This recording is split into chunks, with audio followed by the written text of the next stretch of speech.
ఇప్పుడు పాయింట్‌కొస్తే, మీ జర్నీ అనేది చాలా వండర్‌ఫుల్‌గా ఎన్నో సినిమాలకి మీరిప్పుడు మీ ప్రెజెంటేషన్ నేను ఇది 'తోటప్రసాద్' గారు ఇది అని చెప్పడానికి ఎన్నో సినిమాలున్నాయి ఇప్పుడు స్క్రీన్ మీద. లైక్ ఇప్పుడు 'కన్నప్పలో' మరోసారి మీరు అంటే ప్రెజెంట్ అవ్వబోతున్నారు. సో, 'కన్నప్ప' విషయానికి వస్తే చాలా ట్రోల్స్ వస్తున్నాయి. ఎందుకిలా ఉంటుంది? ఆడుతుందా? ఆడదా? అన్న డౌట్స్ కూడా వస్తున్నాయి. 'కన్నప్ప' మీద మీ ఒపీనియన్ ఏంటి? ఎలా ఈ స్క్రిప్ట్ అనేది మీ వద్దకొచ్చింది? అంటే 2022లో విష్ణు గారు పిలిచారు వేరే ప్రాజెక్ట్ కోసం నన్ను. అప్పటికే ఆయన 10 ఏళ్ల నుంచి కన్నప్ప సినిమా మీద ట్రావెల్ అవుతున్నారు. సో ప్యారలల్‌గా కన్నప్ప వర్క్ జరుగుతోంది. సో ఒకరోజు నేను ఆయనతో డిస్కస్ చేసినప్పుడు కన్నప్ప గురించి నాకు తెలిసిన విషయాలు షేర్ చేసుకున్నాను. ఓకే. అవి ఇంతవరకు చాలామందికి తెలియని విషయాలు. అంటే ఇంతవరకు దూర్జట్ రాసిన శ్రీకాళహస్తీశ్వర మహత్యం మాత్రమే ప్రామాణికం అనుకుంటున్నారు. కానీ 7వ శతాబ్దంలోనే ఆదిశంకరాచార్యుల వారు శివానంద లహరి అనే పుస్తకంలో 63వ శ్లోకంలో కన్నప్ప గురించి ప్రస్తావించారు. ఈ విషయం చాలామందికి అంటే కొంతమందికి తెలుసు. కొంతమంది ప్రవచనకారులు కావచ్చు, ఈ పురాణాలు చదివిన వాళ్ళు స్పిరిచువల్ పర్సన్స్ తెలియచ్చు, మామూలు కామన్ పీపుల్కి తెలియదు. ఈ విషయం నేను చెప్పినప్పుడు విష్ణు గారు చాలా ఆశ్చర్యపోయి ఒక హిస్టారికల్ ప్రూఫ్, కన్నప్ప అనే వ్యక్తి పుక్కిడి పురాణం కాదు, ఆది శంకరాచార్యుల వారు 7వ శతాబ్దంలో దాని గురించి రాశారంటే అంత మునుపు జరిగింది కథ, జరిగిందే రాయలేరు అనేసి అన్నప్పుడు ఆయనకు ఒక హిస్టారికల్ ఐడెంటిటీకి నేను ఉపయోగపడతాను ఉద్దేశంతో మీకు ఇంట్రెస్ట్ ఉన్నట్టు ఉంది, బాగా దీని మీద మనం ఆలోచిద్దాం చేద్దాం అన్నాను. అన్న తర్వాత అనుకోకుండా నేను ప్రాజెక్ట్లోకి ఎంటర్ అయ్యాను.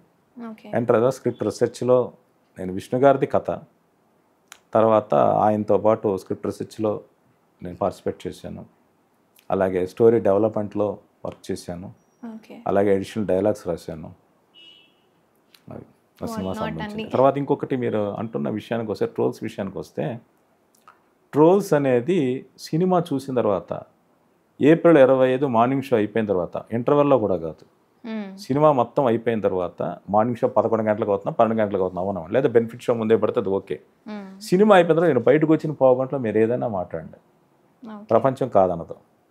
కానీ 1 మినిట్ టీజర్ చూసో దాని మీద కామెంట్ చేయడం అనేది కరెక్ట్ కాదు. అంటే నేను కొంతమందిని చూస్తూ ఉన్నాను. అంటే నేను జర్నలిస్ట్నే, నేను మీడియా నుంచి వచ్చాను, నేను కోవిడ్ టైంలో ఎన్నో యూట్యూబ్ వీడియోలు చేశాను. యూట్యూబ్లో నేను అనలిస్ట్గా డిస్కస్ చేస్తా, నేను కొంతమంది ఇంటర్వ్యూ చేశా. అడిగేటప్పుడు ప్రశ్న ఉంటుంది. ఇప్పుడు ఉదాహరణకి నేను ఒక సినిమా రిలీజ్ అయింది అనుకోండి, మీరు ఆ సినిమాకి నన్ను అడగాలి, ఏం అడుగుతారు? సార్ నేను ఒక సినిమా వచ్చింది మీరు చూసారా, మీ ఒపీనియన్ ఏంటి అని అడుగుతారు. ఇంకా అడగాలంటే సార్ సినిమా బాగుందా లేదా అని అడుగుతారు. సార్ ఏంటి సార్ నేను వచ్చిన సినిమా చాలా నెగిటివ్గా ఉంది, ఎందుకంత నెగిటివ్ అయిందని మీరు అనుకుంటున్నారు అని అడిగాను అనుకోండి. అంటే మీ ఉద్దేశం ఏంటి? ఆ సినిమా నెగిటివ్ అని నా చేత ఒప్పించడానికి మీరు ప్రయత్నిస్తున్నారు. బట్ చాలామంది యూట్యూబ్ ఛానల్స్లో ఇలా అడుగుతూ ఉన్నారు. ఇది చాలా తప్పు. తర్వాత ఇంకొకటి, నన్ను క్షమించండి, నా మీద కోపంతో చాలామంది కోపం రానివ్వండి, నా మీద దండెత్తనివ్వండి, నా గురించి కింద కామెంట్స్లో ఏమైనా పెట్టుకోండి. ఇప్పుడు భగవంతుడు అనేవాడు లేక దేవాలయం చాలా పవిత్రమైంది. కొంతమంది వీడియోలు చూస్తూ ఉంటాను నేను అప్పుడప్పుడు, గుడి ప్రాంగణంలో కూర్చుని, మరి అది సెట్ ఏమో కూడా నాకు తెలియదు, నన్ను క్షమించండి, కూర్చుని సినిమాల గురించి నీచంగా మాట్లాడతారు, ఇతర కులస్తుల గురించి ఇతర మతాల గురించి నీచంగా మాట్లాడతారు. మీరు మాట్లాడాలనుకుంటే సినిమాల గురించి గుడిలోంచి బయటకు వచ్చి సినిమా క్యాంటీన్లో కూర్చుని సమోసా తింటూ టీ తాగుతూ సినిమాను మాట్లాడండి. అది కూడా సినిమా చూశాక. మీరు ఎప్పుడో చిన్నప్పుడు చూసిన రాజకుమారి సినిమా బట్టో ఇంకో సినిమాని బట్ట ఈ సినిమా బాగా మాట్లాడడం తప్పు. ఇప్పుడు కన్నప్ప సినిమా చూడండి, చూశాక మాట్లాడండి. అప్పుడు నచ్చకపోతే మీ అభిప్రాయం మీది, మీరు కొన్న 100 రూపాయలకి మీ వాల్యూ మీది, కాదనేది లేదు. చూడకుండా ఎందుకు ట్రోల్ చేస్తున్నారు? కొన్ని దారుణంగా ఎలా మాట్లాడుతున్నారంటే, అంటే ఎవరికి చరిత్ర తెలియదు, పురాణం తెలియదు. సాంగ్ వస్తే నీళ్ళు పుక్కిలించాడేంటి, దేవుడిని అపవిత్రం చేశాడు అంటున్నాడు. దూర్జటి రాశాడు, పుక్కిట నీళ్లు పుక్కిలించే అని దూర్జటి రాశాడు పద్యం. అతను ఆటవికుడు, నోళ్ళు పుక్కిలించాడు శివలింగం మీద. బసవ పురాణంలో పాల్కూరి సోమనాథుడు రాశాడు. డాక్టర్ రాజ్కుమార్ గారి సినిమాలో అదే ఉంది, కృష్ణరాజు గారి భక్త కన్నప్పలో అదే ఉంది. ఇంకా చెప్పాలి అంటే ఆది శంకరాచార్యులు కూడా ఒక మాట రాశారు. అతని శివలింగం మీద ఆ నిర్మాల్యం పూలు ఉంటే కాలి చెప్పుతో ఇలా తీసేసి పూలు పెట్టాడని రాశాడు ఆది శంకరాచార్యుల వారు. దూర్జట్ అదే రాశాడు. ఆ షార్ట్ సినిమాలో లేదే. అంటే ఎందుకు? మనకి సెన్స్ ఉంటుంది కదా.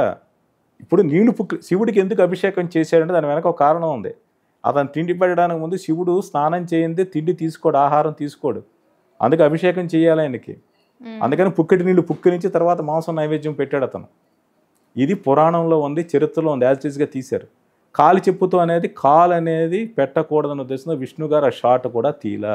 ఓకే. అంతమంది సినిమాల్లో వచ్చాయి, పురాణాల్లో ఉన్న అన్న కూడా ఆయన ఒప్పుకోవాలా. ఎందుకంటే దైవాన్ని అపవిత్రం చేసి కించపరిచేది ఏది వద్దు అని అనుకున్నారు. సో ఇంత జాగ్రత్తలు తీసుకుంటే ఇప్పుడు వాళ్ళకి తెలియకుండా నీళ్ళు పుక్కిలించాడు ఏంటి అంటారు. ఇంకొక విషయం, మాంసం నైవేద్యం పెట్టాడు. ఆది శంకరాచార్యులు రాశారు, కించిత్ మాంస శేషగబలం నవ్యోపహారాయతే భక్తి కిమ్నా వనచరో భక్తవతాం సాయతే అన్నారు.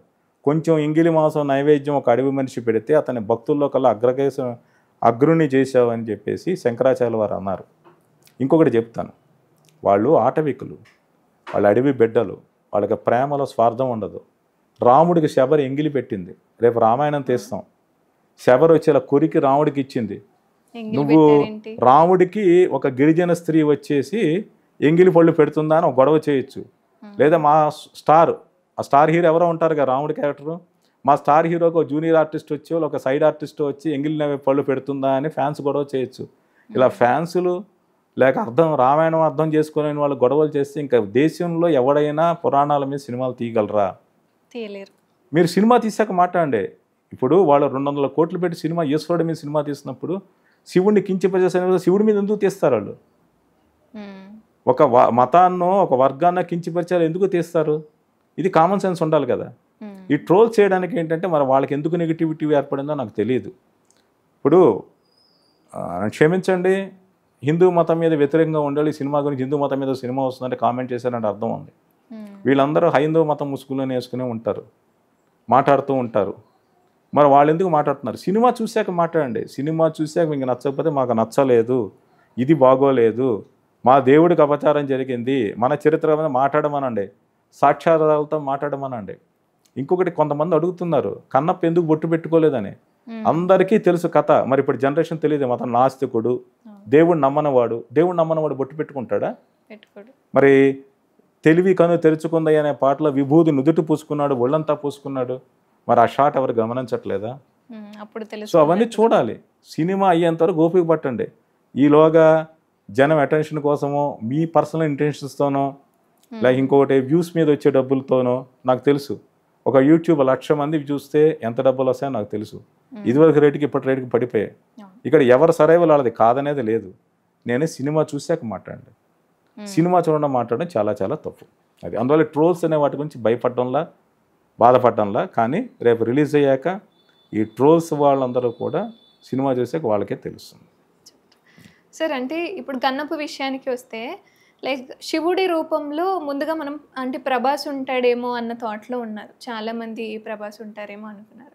బట్ శివుడు అంటే సీనియర్ ఎన్టీ రామారావు గారు కానీ లేదా చిరంజీవి గారు కానీ కృష్ణరాజు గారు కానీ ఇట్లా అంటే ఇప్పుడు ప్రజెంట్ ఉన్న చిరంజీవి గారిని కాంటాక్ట్ అయ్యారా? అంటే చిరంజీవి గారు బాగుంటారేమో లేదా డిస్కషన్? నాకు తెలిసి అలాంటిది ఏమీ లేదమ్మా, అలాంటిది ఏమీ లేదు. మరి ఎందుకు అలా అనుకుంటున్నారు కానీ తెలియదు. కానీ అంటే మొదటి నుంచి కూడా శివుడి క్యారెక్టర్ని ఆయన వేరేలా ఊహించుకుంటూ ఉన్నారు విష్ణు గారు. క్యారెక్టర్ డిజైన్ చేసిన విధానం కూడా చాలా వేరు.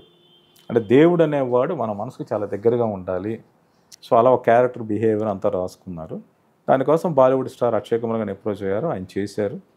చాలా క్యారెక్టర్ చాలా బాగా వచ్చింది. సార్, సినిమాలోనే ఎంతోమంది ఇటు హాలీవుడ్ బాలీవుడ్ అందరినీ లైక్ తీసుకొని ఒక్కొక్కరికి ఒక్కొక్క క్యారెక్టర్ ఇచ్చి ఇప్పుడు ప్రజెంటేషన్ చేయడం ఇదంతా జరుగుతుంది. లైక్ ఇండస్ట్రీ అంటే ఇప్పుడు కన్నప్ప సినిమా అనేది చూపించే విధంగా తీస్తున్నారు.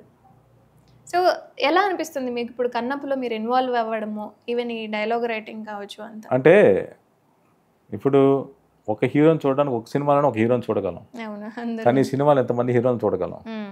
అంటే ఇటు విష్ణు గారు చాలా కొత్తగా కనపడతారు కన్నప్ప పాత్రలో.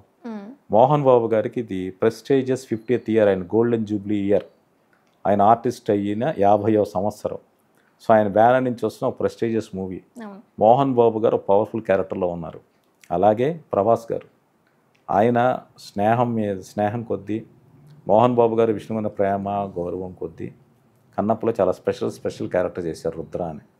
సో ప్రభాస్ గారి ఫ్యాన్స్కి డెఫినెట్గా ఐ ఫీస్ట్ చాలా కనుల పండగ. అంటే డైలాగ్స్ పవర్తో పాటు మంచి యాక్షన్ సీక్వెన్స్ కూడా ఉంటుంది. అంటే ప్రభాస్ గారే కావాలని తీసుకున్నారు అని ఆయన మొత్తం స్క్రిప్ట్ విష్ణు గారు డైరెక్ట్ చేసినప్పుడు రుద్ర అనే క్యారెక్టర్ సెలెక్ట్ చేసుకుంది ఆయనే. అలాగే మోహన్ లాల్ గారు, ఆయన మలయాళంలో సూపర్ స్టార్, మన తెలుగు వాళ్ళకు కూడా ఆయన డబ్బింగ్ సినిమాల ద్వారా ఎన్నో ఏళ్ల నుంచి ఆయన అంటే చాలా అభిమానం. సో ఆయన చేసిన ఒక క్యారెక్టర్ అనేది చాలా డైనమిక్గా ఉంటుంది, ఒక స్పెషల్ అట్రాక్షన్ అవుతుంది. అలా అక్షయ్ కుమార్ గారు యాక్ట్ చేస్తున్న ఫస్ట్ సౌత్ ఇండియన్ ఫిల్మ్ అలాగే శరత్ కుమార్ గారు చేసిన క్యారెక్టర్ చాలా గొప్పగా ఉంటుంది. ఒక చిన్న చిన్న క్యారెక్టర్లు వేసిన అనిపించిన కూడా, అంటే లెంగ్త్ వైజ్ నేను మాట్లాడుతున్నాను, కథపరంగా కాదు.